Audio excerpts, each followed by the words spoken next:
Gostaria de convidar a todos, que estão lá atrás, pudessem chegar mais pertinho, porque mais calor humano, está frio.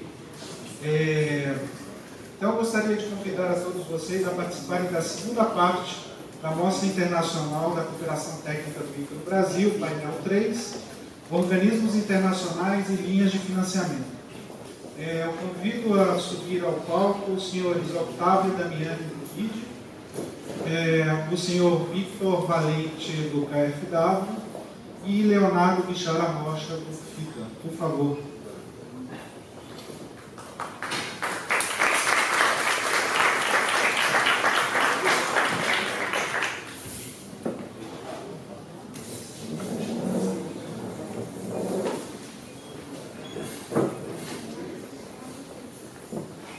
Victor Valente só foi beber uma água e está chegando. Eu só queria relembrar vocês de instalar o Slido, que é o software. Você coloca aí, por favor. Quem não instalou o Slido, que é através desse mecanismo, desse aplicativo, que as perguntas serão feitas. Né? Essa ferramenta que faz a interação, né, de vocês, a plateia, com os palestrantes aqui presentes.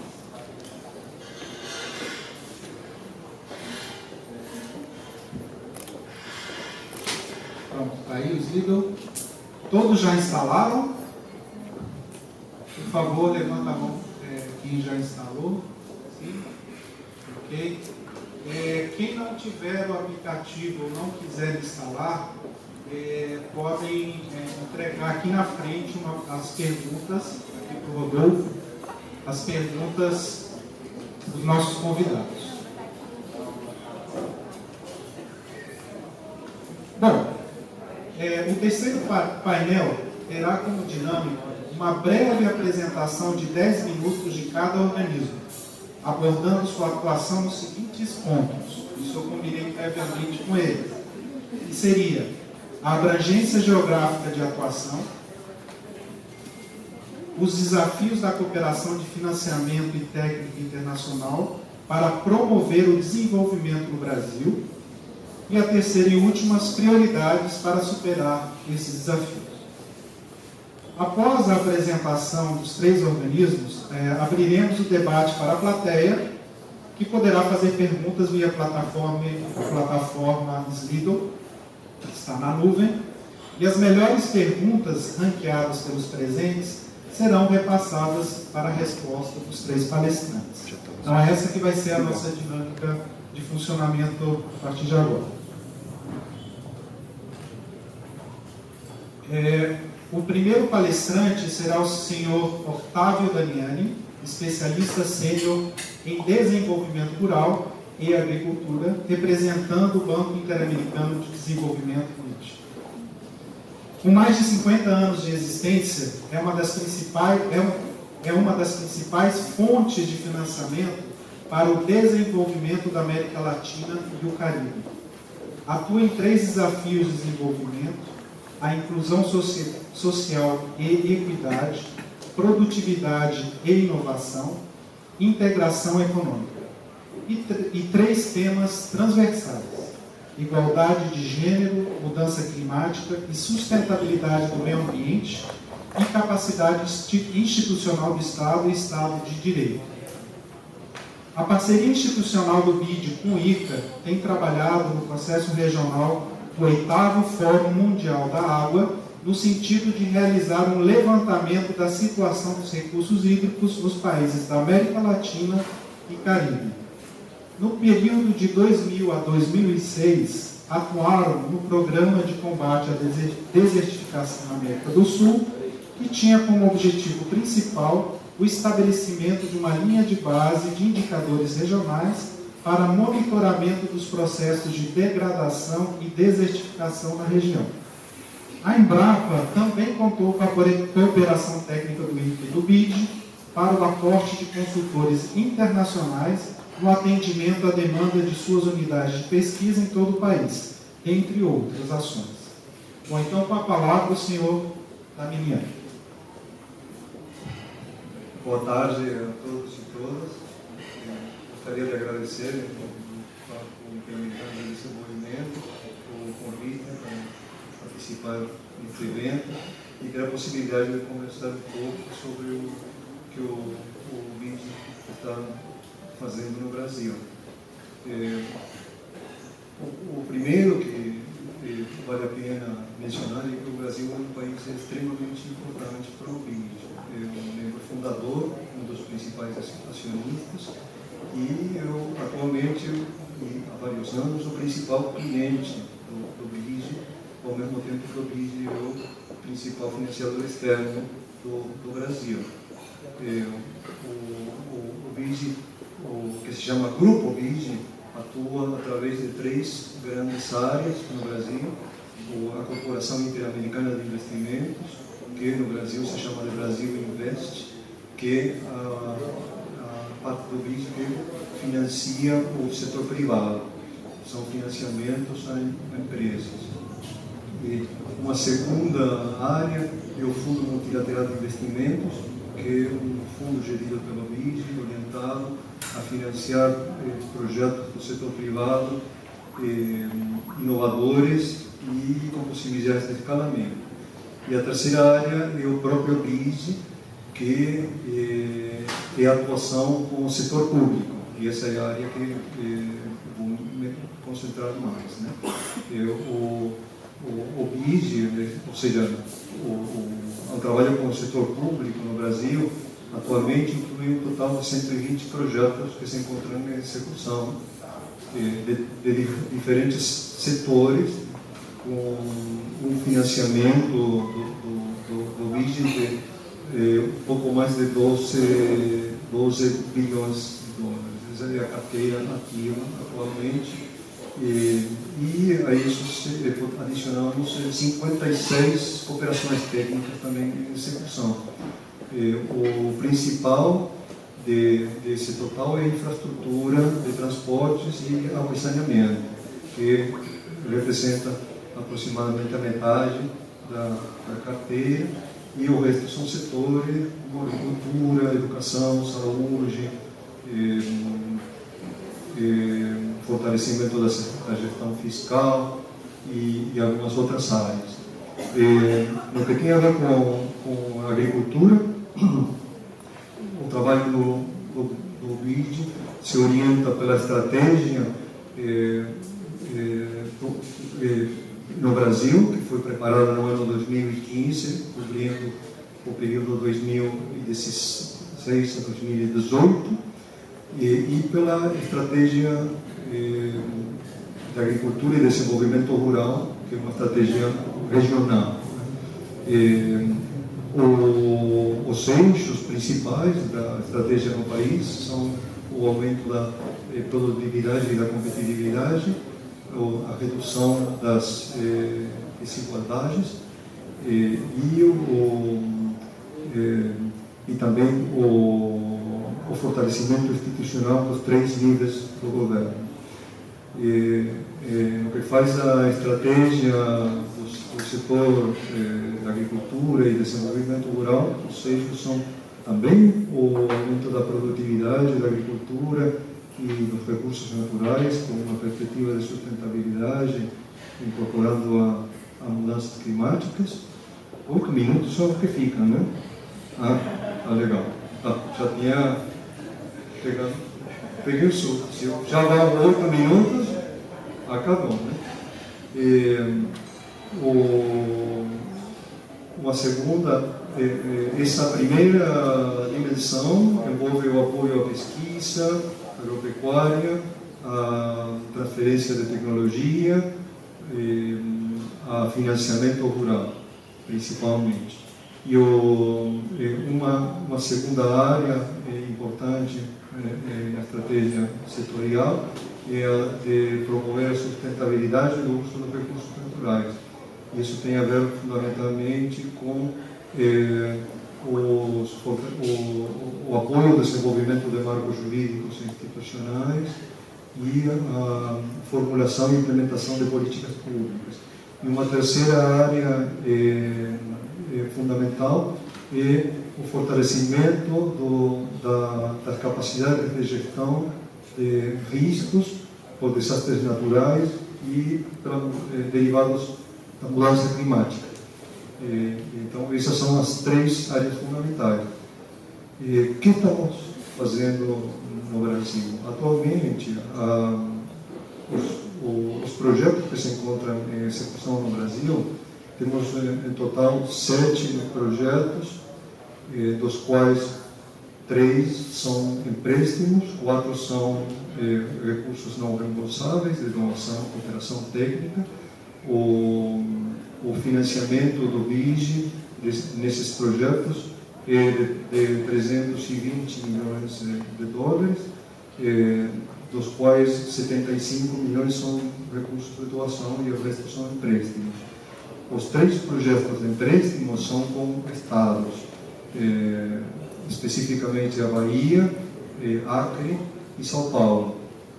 E os outros 4 projetos, que são de cooperação técnica, recursos não reembolsáveis, são com o governo federal, especificamente com o Ministério do Meio Ambiente, 2 deles, e o Ministério da Agricultura, Pecuária e Abastecimento, os outros 2. Os projetos com o Ministério do Meio Ambiente são financiados com recursos do GEF e eles têm a ver com o fortalecimento institucional para o cumprimento dos acordos do Protocolo de Kyoto. E o outro tem a ver com a promoção do desenvolvimento sustentável no bioma da Mata Atlântica. No caso todos estes projetos, eu queria mencionar que tanto as estratégias do BID no país, a estratégia setorial, elas se encontram no site do banco, são documentos públicos, assim como todos os documentos que têm a ver com os projetos que eu mencionei. O BID tem uma política de transparência bastante importante, que inclui a publicação de quase todos os documentos relacionados com os projetos. Em relação a quais são os desafios que a gente tem enfrentado nos últimos tempos e ainda enfrenta, poderíamos mencionar, em primeiro lugar, a situação econômica e fiscal do país, que tem tido um efeito bem importante nos principais clientes, que são os estados, em sua capacidade de acessar novos financiamentos e também na capacidade de disponibilizar recursos orçamentários para os projetos em execução. E por último também, em vários casos, tem assinar projetos que já se encontram aprovados e têm demorado bastante para ser assinados. Então, isso refletiu no desempenho da carteira do Banco do Brasil. Em segundo lugar, a situação política, especialmente nos últimos tempos, não vale a pena entrar em detalhes, porque todo mundo conhece, e agora que entramos também em um ano eleitoral, e isso se transforma em riscos para os projetos que se encontram em execução, de mudanças em unidades executoras, em autoridades dos órgãos responsáveis pela execução, no nível dos estados, municípios, também do governo federal, e também riscos em relação ao desenvolvimento de novos projetos. Por último, um tema que eu diria mais estrutural, que é um desafio bem relevante, é das fraquezas constitucionais que aparecem nos diferentes níveis do governo, mas principalmente nos estados e municípios, que são os principais clientes. Os estados, no caso da agricultura, né? E isso tem a ver não só com a parte técnica dos projetos, sino também com tudo que tem a ver com os processos de aquisições e contratações. Em relação às nossas prioridades futuras, vale a pena mencionar que nós temos agora em nosso pipeline 3 projetos que se encontram em etapa de formulação. Um deles na temática de sanidade agropecuária, precisamente um dos temas que eu conversamos. Há aproximadamente 3 semanas foi aprovada uma carta consulta para a COFIEX para desenvolver um novo projeto de fortalecimento da defesa agropecuária por um valor de 195 milhões de dólares. Além disso, temos 2 projetos já na área mais ambiental da agricultura sustentável. Um deles, nesse caso, são 2 doações. Uma delas com o Ministério da Agricultura como beneficiário, que é um projeto da minha Rural Sustentável, 2, que é orientado a apoiar a adoção de tecnologias de baixo carbono pelos produtores nos ecossistemas de caatinga e cerrado. E, por último, temos outro projeto que está sendo desenvolvido com recursos do GEF para o Ministério do Meio Ambiente, para também os ecossistemas de Cerrado, Pantanal e Pampas. Uma prioridade bem importante é a elaboração da estratégia do BID no Brasil para o período 2019-2021. É um trabalho que está começando, que vai ocupar bastantes esforços o ano que vem e que nós consideramos muito importante o processo de diálogo, inclusive a participação nestes eventos, para identificar quais são as prioridades em que o BID deveria trabalhar em matéria de agricultura, desenvolvimento rural, em que,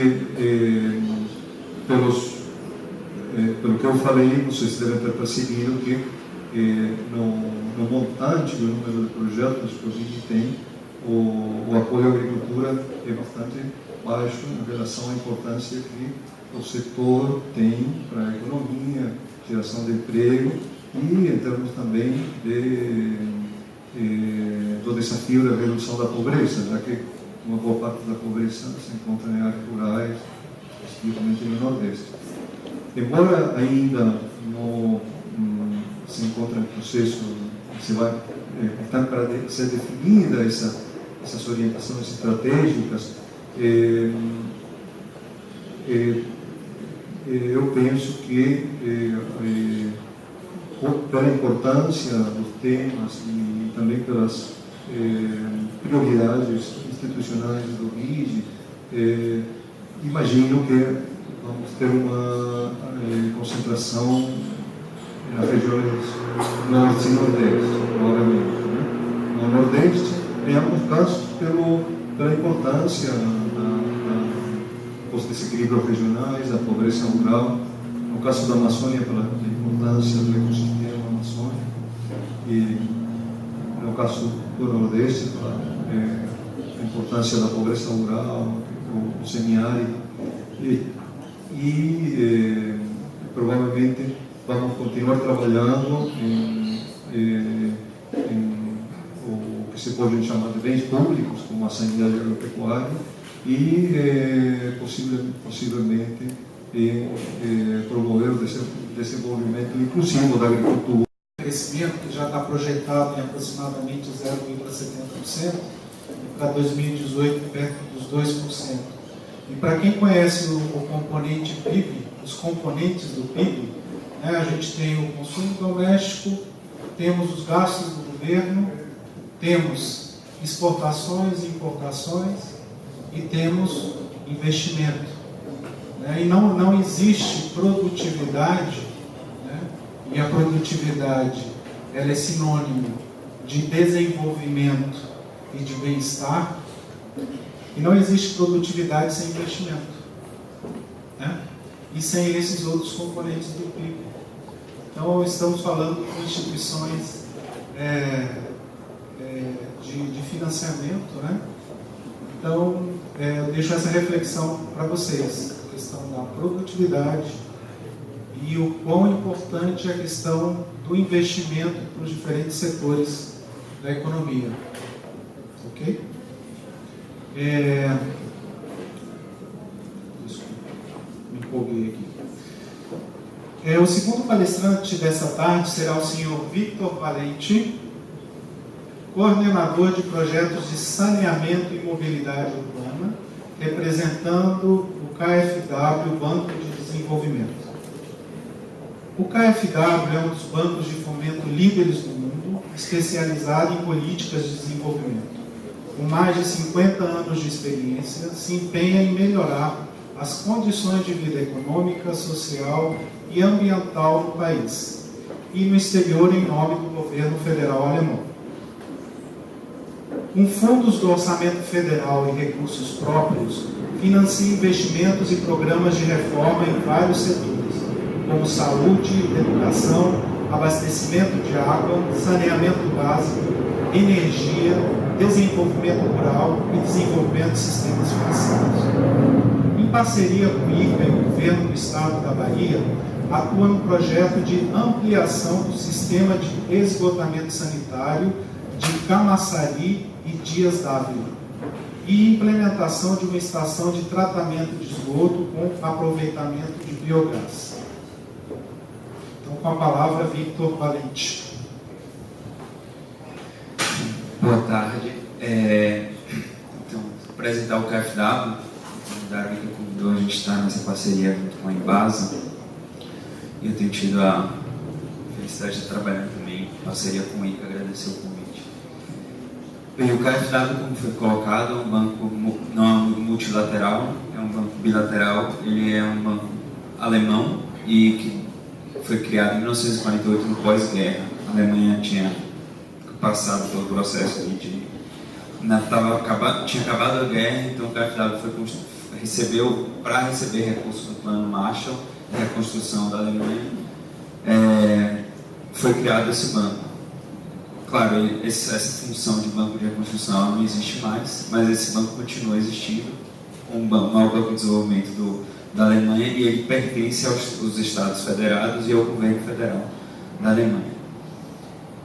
Hoje o KfW na Alemanha ele funciona como BNDES, ele não tem uma agência própria, né? Ele tem linhas que vão aos bancos comerciais, e no mundo ele tem atuação em mais de 80 países, representando a cooperação financeira, então o governo alemão. E como é que funciona isso? O governo alemão ele tem, na cooperação, tem até obrigações, né, como um país da OCDE, de investir no desenvolvimento de outros países. E via financiamento, isso é feito pelo KfW, e via cooperação técnica pela GIZ, antiga GTZ. Talvez vocês já tenham ouvido falar também. Então, aqui no Brasil, o KfW tem um foco bem específico, apesar do Christian ter mencionado uma série de atuações do KfW.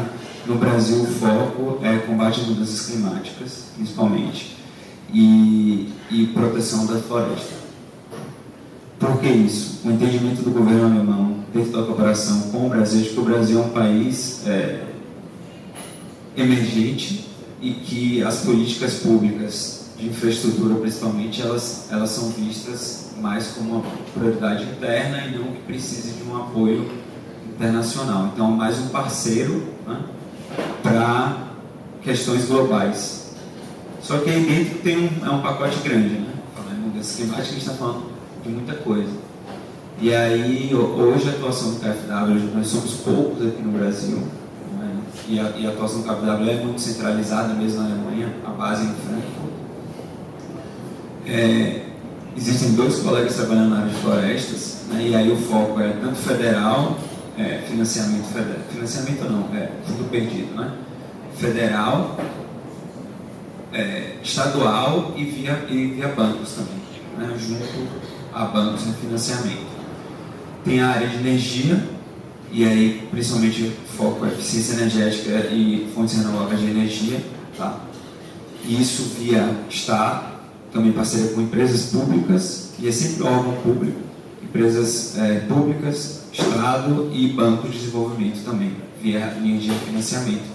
E a área que eu coordeno, que é saneamento e mobilidade urbana, que a nossa atuação é principalmente com empresas, né, públicas, com o Estado, no caso a gente tem também esse exemplo, e poderia ser também via bancos de financiamento. Por que isso? Assim, e já entrando um pouco no desafio, misturando um pouco das perguntas, a gente tem muita dificuldade de fazer crédito com o município. Isso é um desafio, porque, por exemplo, uma área que é extremamente relevante do ponto de vista de redução de emissões de gás de efeito estufa, de desenvolvimento local, e é a parte de resíduos, que é uma área onde a Alemanha tem muita experiência. Mas resíduo no Brasil, ele funciona, né, como é municipal, diferentemente do saneamento, que é municipal, mas muitas vezes acaba que tem um player, que é a empresa estadual, que tem um papel. Então, acaba que a gente tem uma dificuldade de encontrar, pelo grau de endividamento e pela dificuldade também de conseguir garantia da União. O CFW trabalha sempre com garantia da União, com os financiamentos. Então, essa é uma dificuldade, um desafio nosso de pensar e como, eu imagino que de outros bancos também, principalmente bilaterais, de encontrar um caminho para financiamento municipal, né? Outra questão também nossa, o CFW só faz empréstimo em euro ou dólar. Então, isso também é a questão do câmbio, é um risco para o tomador do crédito. Isso a gente ainda não conseguiu resolver, né? A gente, inclusive, não tem nem mecanismo de hedging para oferecer. Então, muitas vezes a gente acaba também tendo essa limitação quando a gente vai dar o crédito do parceiro, ter condição ou não de tomar aquele crédito numa moeda que não é o real, né? E se você tem condição de você trabalha com outra moeda, fica mais fácil, mas se não, realmente é um risco, né, dessa flutuação. Outro desafio, sem citar, né, claro, a capacidade financeira, institucional, a capacidade técnica também, e esse desafio da capacidade técnica, eu acho que a parceria com o ICA é um exemplo de que é interessante, mas o CFW também trabalha, não sei se todos os bancos, acredito que não, com uma característica forte nossa, que como a gente tem subsídio do governo alemão, a gente tem condições de preparar os programas a fundo perdido. Então, o interesse nosso, no final das contas, é que o programa fique redondo e que os indicadores, os impactos que ele foi pensado para se alcançar, eles sejam alcançados. Então, para isso, a gente tem um período de preparação por meio de consultorias e até com apoio nosso mesmo diretamente, para preparar o programa. E aí, quando o programa está redondo, ele tem pé e cabeça, aí sim a gente assina um contrato e a ideia é que os desembolsos eles comecem a acontecer o quanto antes. Tá? A gente acredita que dessa forma a gente consegue ter, no final, projetos, claro, nem todos são 100% de sucesso, claro que não, mas projetos que no final das contas têm um impacto esperado. Só que isso também um desafio atualmente é esse tempo para a preparação desses projetos, desde como é que funciona. Quando há um interesse, né, seja de uma empresa pública ou de um governo estadual, de fazer uma cooperação financeira, de tomar um crédito, tem todo um trâmite burocrático, né, carta consulta, as próprias negociações bilaterais, e tudo isso leva um tempo, e esse tempo de, olha, a gente está começando aqui um namoro até o casamento, começando a ficar até o casamento, esse tempo diminuiu, né? Então são 4 anos, parece muito, mas na prática, às vezes, principalmente com linhas maiores, que não é só para um parceiro, tem mais de um parceiro, é um tempo relativamente apertado. Então isso também é novo e é um desafio também para o KfW no futuro. E o limite, né? As condições do Brasil, o rating do Brasil, né, caiu no ano passado e isso faz com que o limite nosso de empréstimo tenha diminuído. Antes a gente tinha uma capacidade, hoje a gente espera sair um para entrar o outro. A realidade está um pouco essa, apesar de a gente ainda estar preparando muitos projetos. A gente tem hoje na área de saneamento, que é a área coordena, 6 projetos sendo preparados, né? Uma magnitude em volta de cada um de 50 milhões de euros, um pouco mais, um pouco menos. Quem mais que eu não falei? Mas o KfW tem um braço público também, que é o que está aqui em Brasília, o escritório, mas ele tem também um braço que atua com o setor privado, que é o DEG, que fica em São Paulo, e o IPEX, que fica também em São Paulo.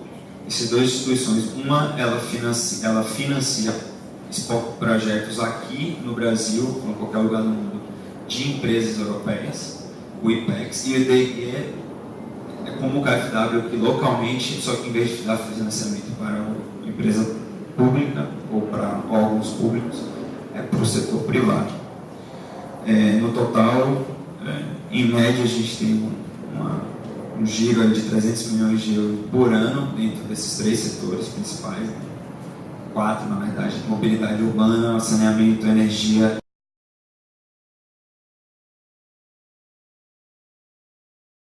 e florestas. Por ano, em média, a assinatura de contrato está na faixa de 300 milhões de euros, alguns anos mais, outros menos. E as nossas condições, eu não sei, depois a gente pode começar com calma, mas assim, apesar do câmbio, a gente tem uma condição bastante competitiva por ter o subsídio do governo alemão, então tem dinheiro de graça embutido dentro dos créditos, que faz com que a gente consiga uma condição bem barata. Não sei, acho que ficou. Sim. Obrigado, Victor. Bom, a seguir, nosso último palestrante deste painel é o senhor Leonardo Bichara Rocha, oficial de programa País, representando o Fundo Internacional de Desenvolvimento Agrícola, o FIDA. Agência especializada das Nações Unidas, com 39 anos de existência, cujo objetivo é proporcionar fundos e mobilizar recursos adicionais para promover o progresso econômico dos habitantes pobres de zonas rurais, principalmente melhorando a produtividade agrícola. O FIDA investe na população rural, empoderando-a para reduzir a pobreza, aumentar a segurança alimentar, melhorar a nutrição e fortalecer a resiliência. O ICA no Brasil, no marco da busca pelo estabelecimento de parcerias estratégicas para a promoção da melhoria da qualidade de vida para a população rural, firmou diversos projetos com FIDA na região nordeste do país, mais especificamente em sua região semiárida, buscando facilitar o acesso a saberes, inovações e boas práticas que possam ser adotados e replicados pela população rural para melhorar suas condições de vida e promover o desenvolvimento sustentável e equitativo da região, desenvolveu o programa Semear, que atualmente está em sua segunda fase, o Programa Semear Internacional, onde incorpora metas de cooperação Sul-Sul. Além do Semear Internacional, o ICA trabalha em articulação com o FIDA e os governos dos estados da Paraíba, Piauí e Ceará, com os projetos Procase, Vivo Semiárido e Paulo Freire. Os temas prioritários de trabalho são os seguintes: mulheres, jovens, agroecologia, comunidades quilombolas e povos indígenas, acessos a mercados, fortalecimento de associações de agricultores familiares, uso racional da água na agricultura e tecnologias de produção sustentáveis no semiárido. Então, com a palavra, Leonardo Bichara. Muito obrigado, Christian. Acho que você já fez aí um resumo muito completo do FIDA, mas boa tarde a todas e a todos. É uma grande honra para mim poder estar aqui falando em nome do FIDA, Fundo Internacional de Desenvolvimento Agrícola. Gostaria de agradecer esse convite ao seu Hernan, a todos os nossos colegas do ICA, nossos amigos aqui do ICA. E basicamente eu tenho alguns poucos slides. A minha intenção aqui seria apenas situá-los um pouco geograficamente, mostrando um pouco as áreas de operação do FIDA no Brasil, e depois nós podemos aí abrir para um debate de perguntas, respostas e interações. E mais uma vez aí ressaltando que é uma grande honra estar nesse painel especificamente, com o Vitor da KfW, mas também aqui com o nosso amigo Otávio Damiani, que já trabalhou muito tempo para o FIDA, estando no FIDA aí, começando muito antes do tempo em que eu entrei. Então, obrigado, Otávio, por estar aqui também conosco nessa discussão.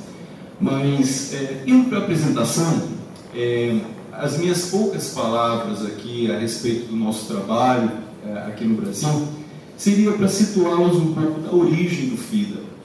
O FIDA foi criado no final dos anos 70, durante o período da crise do petróleo, em que os países produtores de petróleo com muitos recursos foram mobilizados para poder encontrar soluções para a pobreza rural no campo. E aí surgiu o FIDA como uma agência multilateral que faz parte das Nações Unidas, mas também com um papel de banco financiador, concessão de empréstimos e doações para o alívio da pobreza rural nos países de renda média e baixa. Então aí temos um resumão da carteira do FIDA desde então, quantos recursos foram aportados, historicamente 17,6 bilhões de dólares, mas atualmente com uma carteira ainda de 13 bilhões de dólares em execução no mundo todo. Desse volume, temos 450 milhões de dólares em execução no Brasil, incluindo recursos FIDA e de contrapartida. E a contrapartida ela é dada pelos estados que tomam os empréstimos do FIDA e também pelo governo federal, que tem atualmente um projeto como o FIDA, atingindo aí 350 mil famílias. No próximo slide, eu sempre gosto de manter esse slide aí, porque mostra que o nosso público é muito específico. O FIDA trabalha com os mais pobres, produtores da agricultura familiar, quilombolas, indígenas, comunidades tradicionais, e sempre olhando para esse público, nós vamos formular os nossos projetos. Aqui está um mapa das operações do FIDA, basicamente onde se concentra a pobreza rural do Brasil e, mais especificamente, o semiárido nordestino.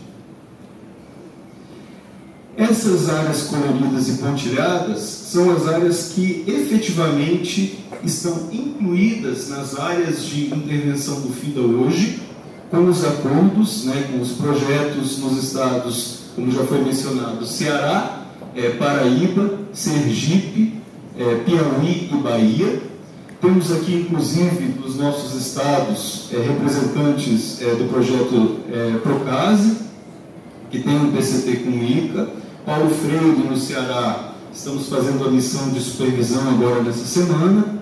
Mas, além dos estados, nós temos também um projeto com o governo federal, com a SEAD, originariamente Ministério do Desenvolvimento Agrário, que é essa área listada que perpassa todos os estados do Nordeste, originalmente com exceção da Bahia e do Maranhão.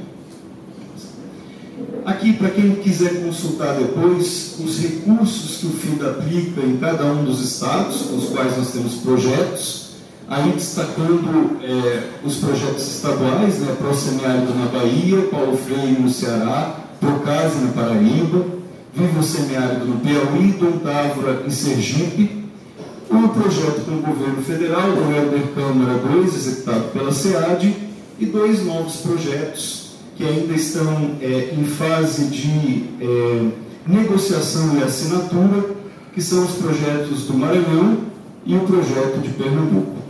Quando todos esses estiverem em execução, desses todos, apenas Maranhão e Pernambuco ainda não entraram em execução, o FIDA terá uma carteira no Brasil de 560 milhões de dólares. Aí, um pouco mais de explicação sobre os novos projetos, e eu já vou passar para o slide seguinte, que fala um pouco do semiárido internacional.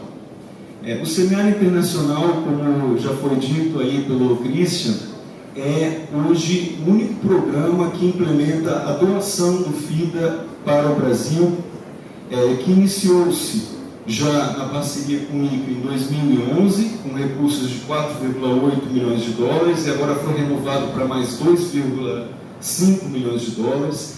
e adquiriu um caráter internacional, porque o FIDA chegou à conclusão de que todas as boas práticas dos projetos do FIDA no Nordeste, incluindo Dom Helder Câmara, que Otávio bem conhece e avaliou, uso das águas cinzas, né, quintais produtivos, irrigação, por exemplo, nossos colegas aí da Paraíba, Alex e Thiago estão aqui, tudo isso pode ser compartilhado, não somente entre os estados que executam os projetos FIDA, mas com outras entidades do governo federal que estão aqui presentes, outras agências internacionais. Então o programa se transformou em um programa chamado Programa Semear Internacional. A gestora desse programa, a senhora Fabiana Viterbo, está aqui conosco, né? Inclusive ele é acompanhado de perto também, especialmente pela Raíssa, mas por toda a equipe do ICA aqui no Brasil. É um programa que muito nos orgulha. É uma chance também que temos para incluir todos os parceiros que não estão diretamente nos projetos dos estados, mas que possam aí participar de uma atividade de intercâmbio, uma publicação conjunta, uma sistematização. Então, o Semear aí o internacional iniciou-se em maio desse ano e tem aí mais 3 anos de duração, né, Fabiana, em que a gente vai ver que muito vai ser compartilhado. Já há uma articulação com o FIDA Mercosul, com a Procasur, com a plataforma Semiáridos da América Latina. Então, já muita coisa tem sido feita no âmbito desse novo programa. E, para terminar, bom, aqui eu coloco algumas agências com as quais o FIDA também busca interlocução no contexto do Semear Internacional, mas também no contexto do diálogo de políticas. O FIDA tem um escritório no Brasil, hoje, que é um escritório de supervisão das operações, que está baseado em Salvador, na Bahia, mas vai abrir também, a partir de 1º de janeiro de 2018, um escritório aqui em Brasília, que vai ficar, a convite do coordenador residente da ONU, na casa da ONU de Brasília. Já foi feito o acordo e o presidente do FIDA esteve aqui visitando as instalações 2 semanas atrás. Então vai ser uma nova oportunidade para o FIDA continuar a aproximação e aprofundamento das relações com outras agências internacionais. E, finalmente, eu deixo aí o mapa das operações dos projetos do FIDA, incluindo Maranhão e Pernambuco, que é o que vai refletir a atuação do FIDA para o período a partir de 2016. Como o Otávio disse, o FIDA também tem a sua estratégia país, que inclusive, coincidentemente, teve Otávio como um grande colaborador da sua elaboração. E essa estratégia país para o FIDA no Brasil vai do período de 2016 a 2021. Englobando essas operações no Nordeste do Brasil, mas também toda a articulação no campo de cooperação sul-sul, diálogo de políticas com as demais entidades e outras agências da América Latina e África. Mas é basicamente isso que eu queria apresentar hoje e estamos abertos aí para uma discussão e debate. Mais uma vez agradeço pelo convite. Obrigado. Agora vamos às perguntas da plateia. Deixa eu abrir aqui os vídeos. Você abre para a gente aí, Rafael, por favor.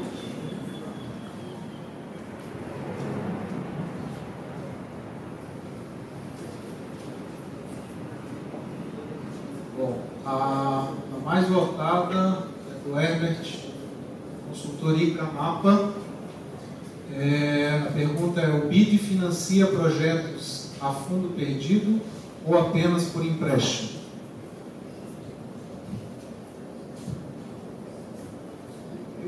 Em primeiro lugar, não gosto muito do termo fundo perdido, né? Porque dá a impressão de que se perdeu, né? Vamos usar outra terminologia, né? Doação, o fundo não reembolsável, né? Não, efetivamente, o BID tem financiamentos em forma de empréstimos e financiamentos não reembolsáveis, que a gente chama de cooperação técnica, né? Essas cooperações técnicas são projetos não reembolsáveis com entidades dos diferentes níveis de governo, né?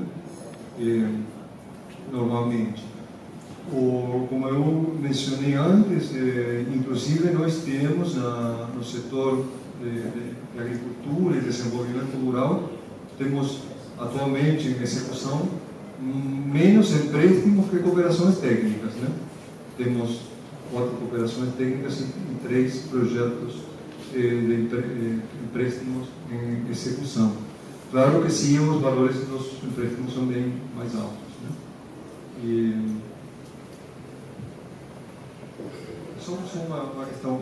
Normalmente, as cooperações técnicas, temos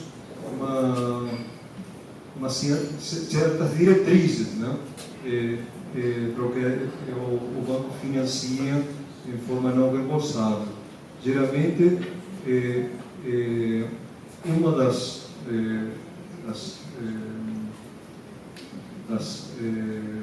questões que se financia com cooperações técnicas é o apoio à execução de algum projeto de empréstimo que precisa de algum apoio complementar.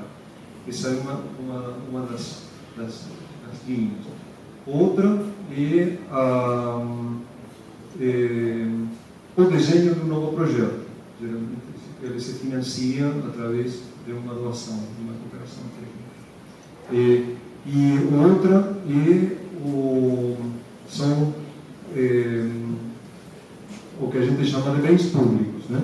Que poderia ser geração de conhecimento, né? Estudos que são importantes para os processos de diálogo de políticas, ou inclusive para orientar ao próprio banco onde priorizar sua atuação. Então, são mais ou menos esses os critérios pelos que o banco financia doações.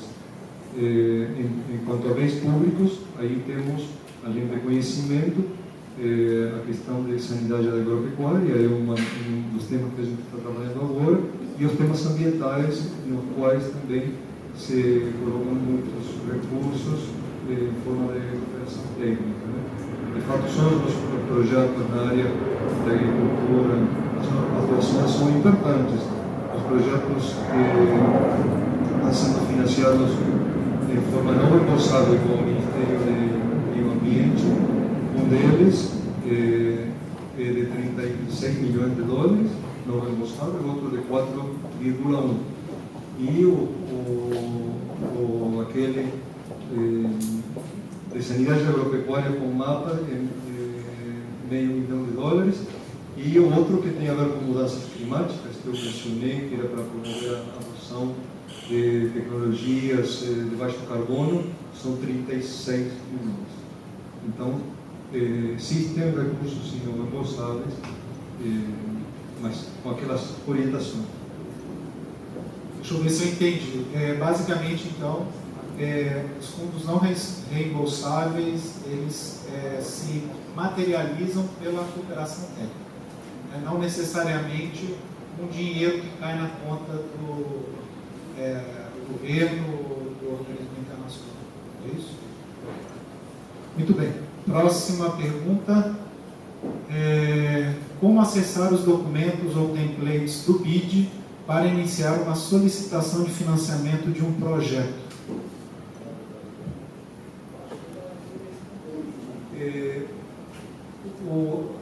A enorme maioria dos projetos financiados pelo BID são com o setor público, né? O beneficiário sempre é um órgão do setor público, seja ao nível de governo municipal, estadual ou federal. Então, o processo passa pelo governo federal também, né? Então, o formato, quando trata-se de empréstimo, é uma carta consulta, né? Isso é o formato, e os templates estão disponíveis, na verdade, no site do Ministério de Planejamento, né? Então, assim é que se acessa o financiamento. Já em termos de cooperação técnica, temos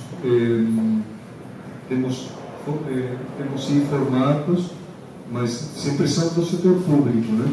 Eu não lembro se eles deveriam estar na página, mas confesso que não lembro se eles estão na página do BRIGE, mas eu estarei estou às ordens para responder essa pergunta posteriormente. Vou deixar que a gente vai cobrar essa resposta. Obrigado. Cristina do ICA, poderia mencionar um pouco como está o nível de execução dos projetos via acordo de empréstimo com o governo brasileiro? Cristina, essa pergunta é para quem especificamente? BID?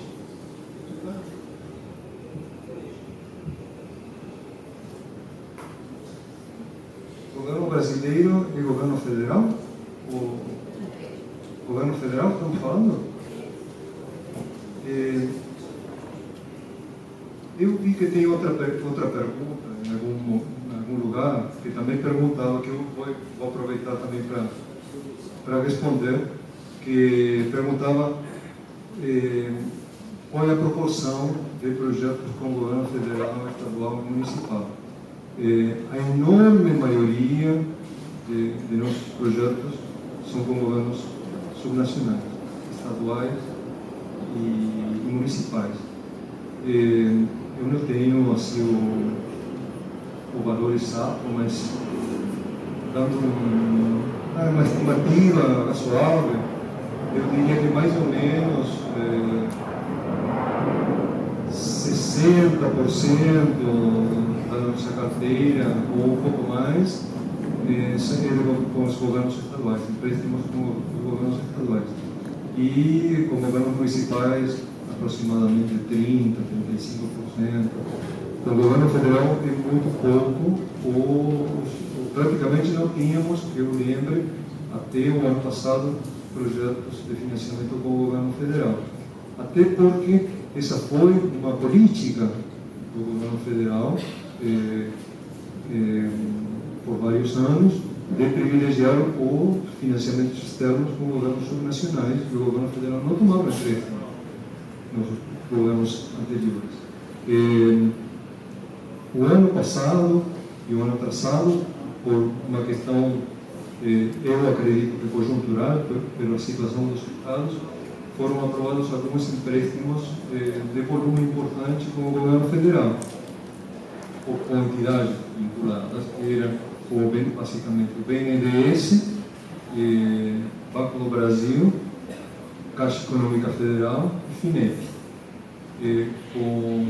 Alguns desses estão a maioria estão em processo de desenho ou foram aprovados recentemente, então não estão em execução.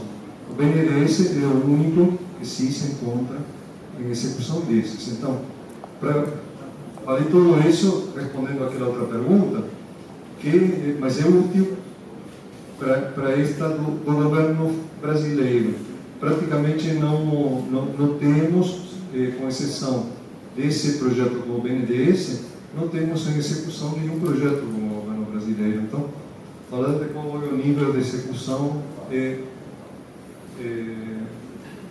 eu não acho assim de grande utilidade. Agora, sim, eu posso mencionar que, em termos gerais, tivemos bastantes inconvenientes, problemas, desafios com a nossa carteira, essa que se concentra no nível estadual e municipal, nos últimos anos, especialmente a partir de 2015, pelas dificuldades fiscais. Então, nós tivemos um percentual de projetos em situação de problema ou de alerta bastante alto. E, de fato, essa tem sido uma prioridade deste ano, de melhorar o desempenho da carteira, de tirar esses projetos dessa situação de alerta problema, que ela se origina tem vários causas, né? Uma delas é a baixa execução por falta de disponibilidade orçamentária, e outra importante foi também não assinatura de empréstimos que estavam aprovados, mas que os estados não cumpriam as condições fiscais para assinar o empréstimo e o contrato de aval que o governo federal assina, né? Então, essa era um pouco a situação. Não sei se eu não respondi exatamente a pergunta, mas eu acho que me respondi um pouco mais, se possível. Eu vou fazer logo as duas perguntas do FW, considerando do Paulo do IBAMA, considerando pré-projetos, no caso, a órgão público federal, qual a forma ou meio de apresentar para exame do KfW o pré-projeto? E a seguinte do Herbert do Icamapa, como submeter uma proposta de projeto de cooperação ao KfW? Devemos, aqui no Brasil, encaminhar essa proposta à GIZ?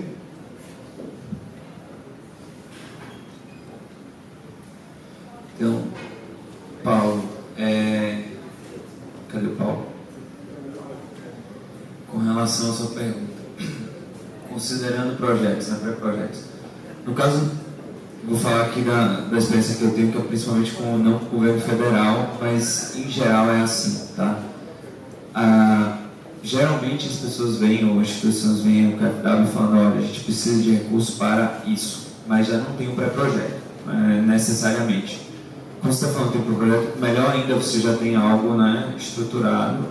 Eu diria que depois eu te passo o meu contato, você manda, eu vou encaminhar para a pessoa. Vocês nem se você conhece, é o Christian Lauras e o Miguel Lana, que são as pessoas que estão trabalhando hoje na área de florestas e que têm um contato com o IBAMA, MMA, FUNAI, CMBio, etc. Né? E aí é simplesmente mandar isso para eles e vocês ficarem em contato aí e avaliarem a possibilidade. Tá? Com relação a como submeter uma proposta de projeto de cooperação KfW, tá? Essa é uma pergunta interessante, porque esse muitas vezes as pessoas confundem GIZ com KfW com GIZ. É todo mundo alemão, então é todo mundo mesmo bolo. Mas nós somos instituições que trabalham de forma diferente, apesar de sermos instituições irmãs. Né? Só para explicar, até porque essa pergunta, na verdade, são coisas diferentes. A GIZ não entregaria uma proposta para o KfW. A GIZ é a cooperação técnica, ela não, assim como no caso do BID, ela não repassa recurso para o parceiro aqui. Né? E aqui a ABC, digamos assim, é quem está acima. Né? Então, o recurso que a GIZ gere é um recurso próprio, que ela contrata, paga salário das pessoas que estão trabalhando no projeto, pela GIZ, e paga também consultorias, capacitações, eventos, etc. Não há um repasse de recursos. Tá? No caso do KfW, e a GIZ tem aqui no Brasil, se eu não me engano, entre 150 a 200 pessoas. Isso varia, mas acho que está nessa faixa de 180 pessoas trabalhando aqui no Brasil, não só em Brasília, mas também na região norte, né, onde tem um foco muito forte na área de florestas, e Brasília são os dois principais. Já o KfW, nós somos um escritório com 5 pessoas e mais a área administrativa. Então, o que a gente faz aqui? A gente é muito mais, realmente a gente ajuda a preparar por meio de consultorias, né, o processo, e também com o pessoal local à medida do possível, mas todas as decisões, todas as questões são feitas pelo parceiro, né? A gente prepara junto o programa. Então, quando vocês têm um interesse, seja, né, algo público, federal ou estadual, o ideal é entrar em contato com a sede da KfW em Brasília, né? E aí depois eu posso deixar aqui o cartão para quem tiver interesse e a gente avaliar mesmo. Como eu falei, as linhas do KfW hoje, o foco principal é combate às mudanças climáticas, né? Então, eficiência energética, energias renováveis, mobilidade urbana com eficiência energética, saneamento com eficiência energética. E tem uma linha agora de adaptação climática, né, que a Alemanha também está começando a olhar para esse lado, não só de redução de gases de efeito estufa, mas também de adaptação climática. Então, na área de saneamento rural, que a FEAB já tem um histórico, há 2 décadas, mas a gente está preparando um novo programa, um 4º programa no estado do Ceará, com essa bandeira agora da adaptação climática. Não é mais puramente saneamento, mas é um saneamento com esse foco de redução de perda, né, para que realmente, onde haja a condição da população ficar, que essa condição seja melhorada. Então, acho que é isso. GIZ, Cartável. E agora, se vocês têm contato com a GIZ, claro, a gente está sempre em contato. Quando a gente vê que na verdade faz mais sentido uma parceria técnica do que financeira, a gente caminha para a GIZ e vice-versa. Com certeza. Como é que a gente está de tempo aí? 10 minutos? Ótimo. Bom, as 2 próximas perguntas são por FIDA. Bom, a Jusceia Camilo, de plantas e... aqui não aparece. Plantas e planos. Plantas e planos. A pergunta é a seguinte: o FIDA tem interesse em financiar projetos que usem a biodiversidade brasileira para fortalecer a segurança alimentar no país, especialmente Norte e Nordeste? Vou fazer logo as 2, tá? E a próxima: há interesse de atuação do FIDA em áreas indígenas e quilombolas na Amazônia? Muito obrigado, Christian. Acho que essas perguntas são muito relevantes.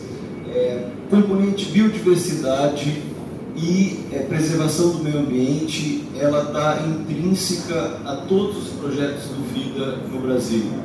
Vários projetos têm, inclusive, um componente específico sobre o manejo dos recursos naturais e a preservação, especialmente do bioma Caatinga, porque é a área que é o foco principal da atuação do FIDA no Brasil, mas também agora, como eu vou falar em um instante, em novos projetos, aí vamos para outros biomas. Mas dentro, por exemplo, da Caatinga, nós temos aqui o coordenador do projeto Procase na Paraíba. Há várias ações no sentido do manejo, da preservação dos recursos naturais. Sistemas agroflorestais são priorizados pelos projetos do FIDA, kits de irrigação, como parte de um plano emergencial contra a seca, instalação de dessalinizadores, ou seja, todas as ações que vão aí favorecer o desenvolvimento da agricultura familiar dentro do contexto bastante desafiador do bioma semiárido, né? Temos também outras ações, por exemplo, como recuperação de nascentes. Isso aí já perpassa um pouco o bioma semiárido e entra em novas áreas, em que o FIDA vai, inclusive, começar a atuar agora via projeto Maranhão. E aí eu acho que isso se remete à próxima pergunta, né? Há interesse do FIDA em atuar em áreas indígenas e quilombolas? Bom, em quilombolas, praticamente todos os projetos têm o seu foco. Procase na Paraíba, aí Evandro também do projeto do Piauí, um grande número de comunidades quilombolas lá no estado do Piauí. Na Bahia também temos um número muito grande de comunidades, obviamente na Paraíba, que eu acabei de mencionar. Mas nos outros estados, na transição com o bioma amazônico, como no estado do Maranhão, nós aí já passamos, além das comunidades quilombolas, entramos especificamente em comunidades indígenas. No estado do Maranhão, na missão de desenho do projeto do Maranhão, houve uma parte de consultores significativa que permaneceu durante 3 semanas nas comunidades Guajajara, aldeias das comunidades indígenas Guajajara e Canela, para fazer todo um estudo de adaptação do trabalho do FIDA a territórios indígenas no Brasil. Isso contou com uma colaboração muito forte da FUNAI. Tivemos também a participação de consultores específicos sobre questões indígenas que vieram do FIDA de Roma, como a senhora Giulia Pedoni, e fizeram inclusive estudos, que são estudos específicos que o FIDA faz antes de começar uma atuação em territórios indígenas. Em termos de comunidades indígenas já beneficiadas pelo FIDA no Brasil, também já temos uma história. Temos a comunidade dos Quiriris, por exemplo, na Bahia, que foi beneficiada pelo projeto Gente de Valor. A Bahia, que é um grande parceiro do FIDA, que já está na sua 3ª geração de projetos. Começou com o projeto Prova Avião, depois o projeto Gente de Valor e agora com o projeto Pro Semiárido. Então, temos um foco bem forte. Em alguns dos nossos projetos, temos inclusive lançamento de editais para favorecimento específico de comunidades indígenas, quilombolas, comunidades lideradas por mulheres e jovens.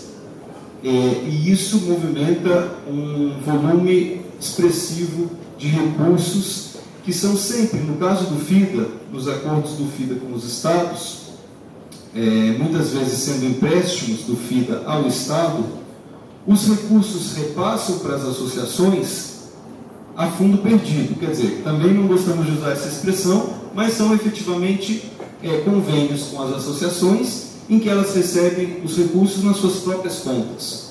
Isso envolve associações de quilombolas, associações de indígenas. Normalmente, para que se valorize esse recurso, é exigida uma contrapartida dos beneficiários, que pode ser em mão de obra, a construção de alguma facilidade dentro da comunidade para poder receber os recursos. Então, é um trabalho feito em bastante diálogo, há todo um processo de diagnóstico, de fortalecimento organizacional dessas comunidades, que fazem, inclusive, parte dos próprios projetos do FIDA. E, geralmente, são os 2 primeiros anos do projeto. Um projeto FIDA tem uma média de duração aí de 6 anos. Né?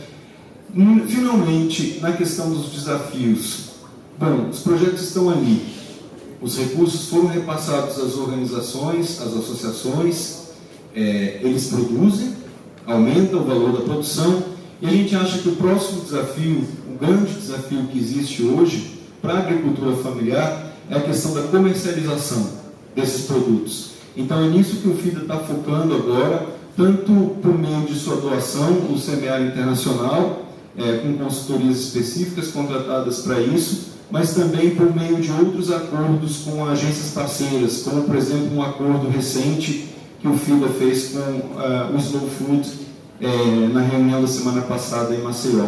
Então, essa é uma grande pincelada aí de um tema que é muito abrangente, mas que seguramente extremamente importante para as ações do FIDA no Brasil. Obrigado. Você não disse explicitamente, mas no caso, há possibilidade do FIDA trabalhar também na Amazônia com esses povos quilombolas indígenas. Isso? Okay. Sim. Ok. Mas explicitamente sim, com a Amazônia, né, como ele confirmou com o Maranhão. Agora para o KfW, quantos minutos a gente tem? 5? Em que gargalos a cooperação internacional pode trabalhar conjuntamente com as instituições de fomento para apoiar os governos? Federal, estadual ou municipal? Amélia, né? Que gargalos. Enfim, como eu já vou aproveitar e vou responder as duas um pouco juntas, que tem logo embaixo ali, falando de caso negativo com os procedimentos formais. O que acontece? A cada 2 anos existem as negociações bilaterais entre o governo Brasil e Alemanha, e de 2 em 2 anos também consultas como está o andamento disso. Então, de ano em ano, esse ano vai ter agora em dezembro as negociações. E aí, o que acontece? O representante do governo alemão e do governo brasileiro colocam ali seus interesses, áreas onde quer se cooperar, né? E aí é que vem assim, o interesse do governo brasileiro pode acontecer. O interesse nosso é num programa para redução de perdas no setor de água. E o interesse da Alemanha é na redução de gás de efeito estufa no setor de saneamento. Exemplo. E aí eles vão ali chegar a um acordo, não, vai ser isso, vai ser aquilo. Claro que isso na teoria é assim, na prática isso já está mais ou menos acordado, negociado. Então, o que acontece? Como é que funciona na prática? Geralmente, ou via cooperação financeira ou via cooperação técnica, já tem uma aproximação, já tem uma conversa, tem conversas prévias, e aí na negociação é realmente bater o martelo e assinar um protocolo onde está ali, o governo alemão se compromete a tantos milhões de euros para um programa nessa área, certo? E aí você tem esse período aí de 4 anos para que esse dinheiro que existiu interesse virar um projeto implementado, tá? Então, assim, aí o que eu acho que o governo brasileiro então tem que definir também quais são as prioridades, sabendo que as prioridades do governo alemão são mudanças climáticas, florestas, etc. Por ali faz sentido, vamos conversar e já começar a preparar isso antes de responder. E aí, respondendo um pouco aí também, esse seria o processo. Como esse dinheiro, esse recurso, ele é um recurso que não é... O KfW tem como fazer um crédito único e exclusivamente pelo KfW, sem subsídio, tá? É um crédito promocional. Mas como existe um limite hoje no Brasil, pelo risco, a gente tem priorizado tudo que está dentro da prioridade da cooperação Brasil-Alemanha. Então, o que chama Förderkredit, que é o crédito só promocional KfW, existe essa possibilidade, aí é só KfW o parceiro, o mutuário, mas é mais difícil atualmente, é possível, mas é mais difícil, e tem via governo. E aí o caminho é esse. Como eu te falei, primeiro o GZ ou o KfW, cooperação financeira KfW, e aí chegar nessas negociações, reservar esse recurso e começar a trabalhar.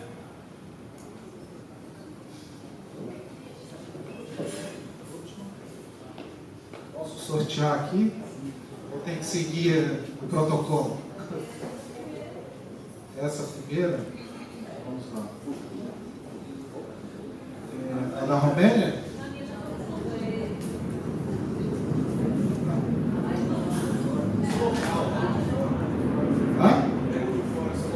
Isso, vamos escolher outra. Romélia não. Rodrigo do IABS. Houve uma redução da ampliação de recursos do FUMIN nos projetos do Brasil. Essa é direcionada para quem? BID?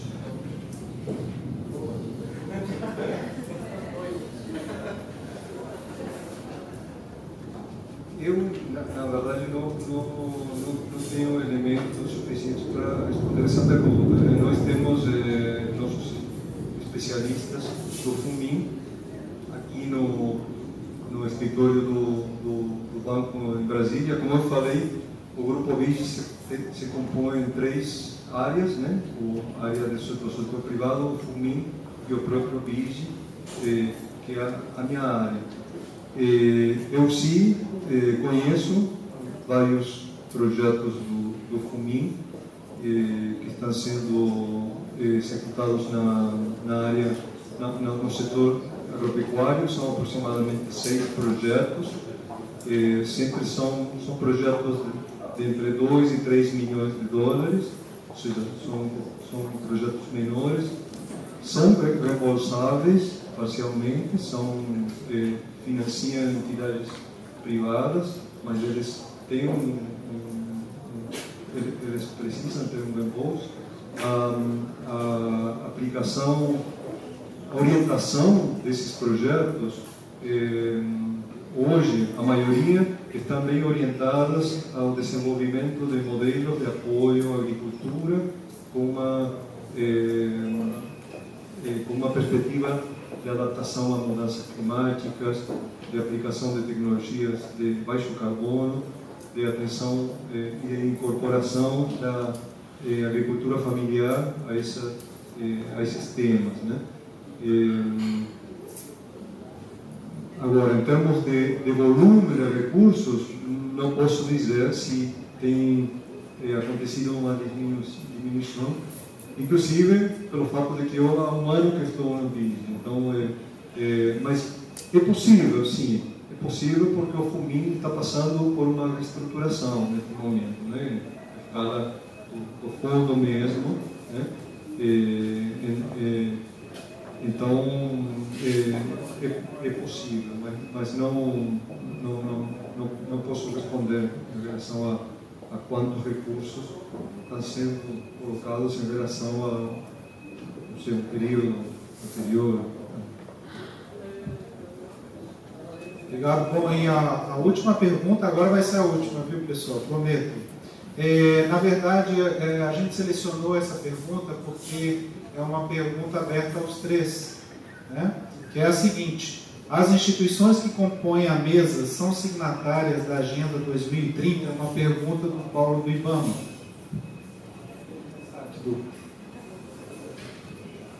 Então, a Alemanha é signatária, né? O captado como um banco do governo, acaba aqui. Mas a Alemanha sim é signatária. E o FIDA é signatário vezes 190, porque os 190 países que fazem parte do FIDA, que estão na ONU, prescreveram, né, os objetivos do milênio e as metas de desenvolvimento sustentável para 2030, e é o nosso trabalho fazer com que isso seja colocado na prática em todos os nossos projetos. A mesma resposta, eu como integrante, como os sócios são os próprios países da América Latina e tem outros sócios também da Europa e da Ásia, a mesma resposta. Ok, muito obrigado. Gostaria então de agradecer a presença e a brilhante apresentação e participação, tanto do Octávio, do Leonardo, do Victor. Muito obrigado. Então, damos assim como encerrado o painel número 13.